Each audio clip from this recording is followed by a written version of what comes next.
82 degrees, and Oskaloosa 80. Those afternoon storms, hail, high winds, and the potential for some tornadoes. And then on Friday, we'll look for more of a potential for just hail on any storms that form, and then drier, cooler weather for the weekend. It's going to be windy for the next 2 days. The risk tomorrow afternoon and evening is appearing to be a little bit more great. I think we'll have, at the very least, a lot of storms producing severe weather. The individual nature means some areas will miss out entirely, but the risk for a lot of storms is certainly going to be there and could be violent storms late tomorrow. We'll keep you posted. All right, thank you.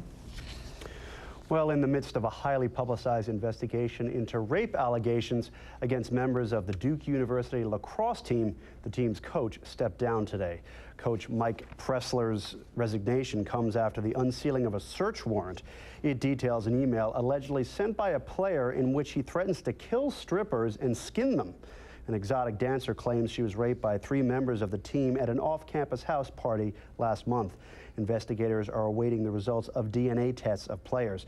Duke's president has canceled the team's season. Last year, the team appeared in the NCAA National Championship game.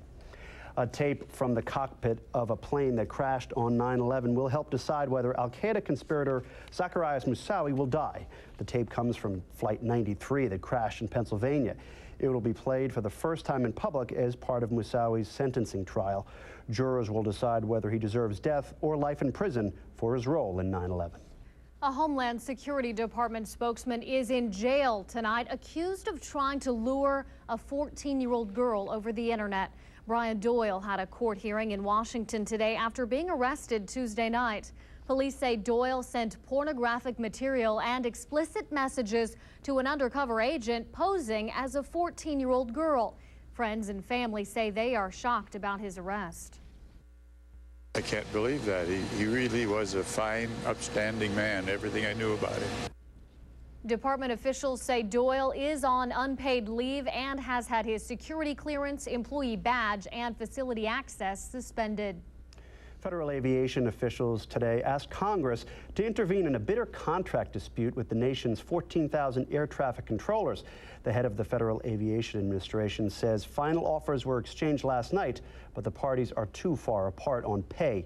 Congress has 60 days to get involved. If not, the FAA will set its last and best contract offer. Union officials say that would cause a wave of retirements. Still to come, a local basketball player is on her way to the WNBA. Find out who later in sports.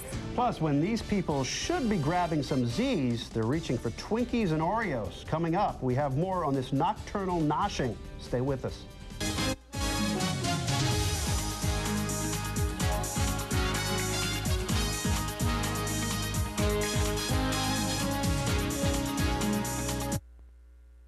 Sharp Pond is having 49 News at 10. Recently, the sleeping pill Ambien was blamed for people unwittingly getting up in the middle of the night to eat. But as 49 News health reporter Jessica Lovell explains, that medication may not be the only culprit.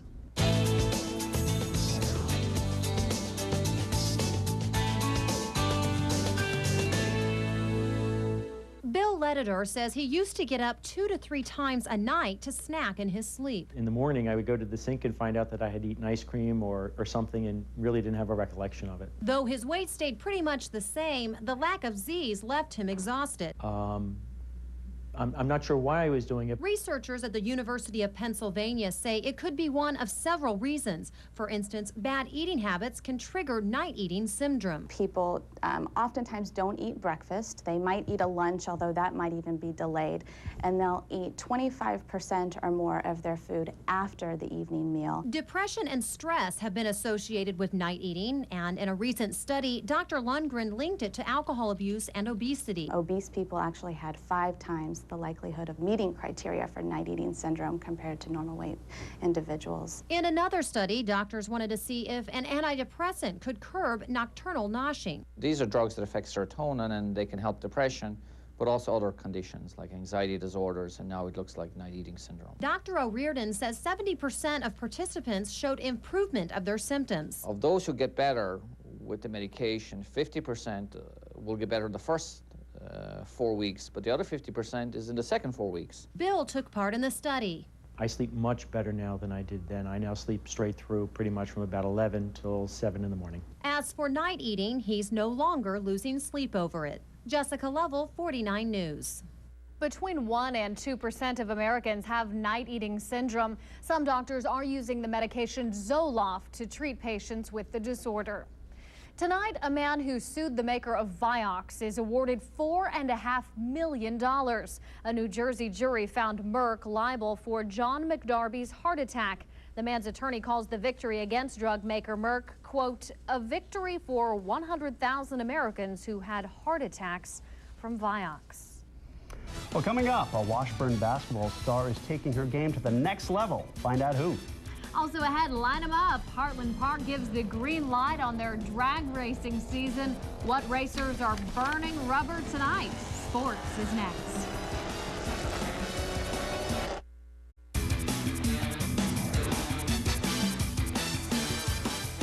Well, it was announced today that Washburn's Jennifer Harris is taking her game to the professional level. With the 21st pick of the 2006 WNBA draft, the Chicago Sky selects Jennifer Harris from Washburn University. See it there. Today's WNBA draft, the Chicago Sky selected Harris as the 20th overall pick in round number 2, a Washburn transfer from Trinity Valley Community College in Texas back in 2004. New Jersey native led the Lady Blues to a national championship in 2005, not to mention a national record 51 straight wins. The 5'10 guard finished her collegiate career with the top scoring average in Washburn history, 22.3 points per in 69 games. She's the first ever player in conference history to be selected to the WNBA. She's one of only 4 other non-D1 players to be drafted today, which makes it all the more special for Harris and her proud supporters at Washburn U. We try to tell kids when they come in here that they're going to get a Division I experience, and they're going to play against great players, and they're going to play in a tough league. It's going to still give them the opportunity to do what they want to do. And so she took advantage of what she was still doing, playing basketball. Made the most of it, used her options, and still was able to accomplish exactly what she wanted to do. Win a lot of games, be a part of a very good basketball team, help this program build where it is today, and to get her dream of playing in WNBA. Draft day not so good for KU star Crystal Kemp, the Topeka native. Despite being a pre-draft camp invitee, watched 3 rounds and 42 picks go off the board without her name being called. Kemp in her senior season led the Jayhawks in scoring and rebounding. In addition, she was a first-team All-Big 12 selection and led the Hawks to the 2nd round of the WNIT. Well, the Bob Huggins era at Kansas State is officially 13 days in, and in addition to some hot and heavy recruiting, Huggins is also in the process of assembling his coaching staff. The 52-year-old head coach named on Frank Martin and Delonte Hill as assistants today. Martin, a 21-year coaching veteran, comes from Cincinnati, where he worked with Huggins throughout the 2004-2005 season. Hill, meanwhile, has spent the last 3 years as an assistant at Charlotte. He spent time coaching the AAU ranks and is expected to be what Huggins calls a huge asset for recruiting. Speaking of recruiting, the Kansas City Royals went out and spent some $14.5 million this offseason to bring in some new talent. Now 2 games into the 2006 campaign and still very little payoff. Tigers-Royals back at it today from the K, and after 3 solo home runs for Detroit on Monday, they had the home run sticks out again today. Top of the 5th, Brandon Inge taking Joe Mays, the starter, deep. Solo shot to right center. Tigers lead at 4-0. Later that same inning, 1 man on. This time it's Ivan Rodriguez. Pudge, 5 for 5 today, 5 RBIs. This one a towering shot to center. Just like that, 6-0 Tigers. Bottom of the 7th, 10-0 Detroit. Pretty much the only highlight for the Royals on the afternoon. Emil Brown with a 2-run shot to deep left field. Just misses the fountains out there. That'll score Doug Minkiewicz. Royals down 10-2. Not a good day for Royals pitchers, to say the least. Tigers 5 home runs this afternoon. Detroit sweeps the 2-game set with a 14-3 win.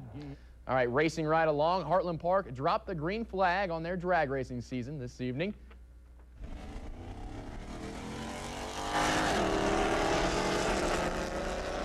Oh, yeah. First of 10 street legal drag showdowns revved into action. Everything from souped-up muscle cars to crotch rockets to baby dragsters, and, well, even your run-of-the-mill Dodge Neon made an appearance at the open registration drag series. For just $10, any driver driving pretty much any type of vehicle can compete in either grudge and or time trial racing. The driver gets several passes down the strip, each time enhancing his need for speed. When you let loose, it just goes. And throws you back in the seat. It'll be about a 2G acceleration initially, and then it dwindles down as you go down the stretch. You know, it's fun. All right, so we had a little problem with the audio there. Anyways, more news weather coming up right after the break. But first, here's a look at the complete college baseball and softball scoreboard.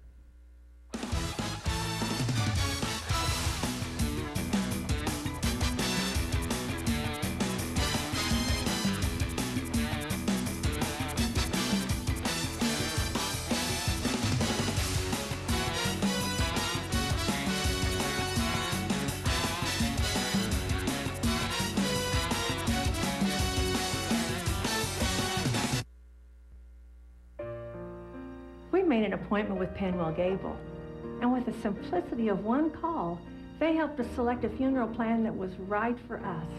A lovely space at Penwell Gable's Memorial Park Cemetery and a beautiful granite marker. And Penwell Gable worked within our budget, saving us a lot of money. And now we have peace of mind, and our family won't have to worry about planning our funerals. Penwell Gable Funeral Homes, Crematories, and Cemeteries, a tradition of caring since 1893. A potential for a severe weather outbreak tomorrow, especially in the areas shaded in yellow, and a moderate risk for severe storms. Those storms could have hail, damaging winds, and even the threat of tornadoes as we head into the late afternoon and evening hours tomorrow. We'll keep you posted. Thanks for joining us. Have a great evening. Good night.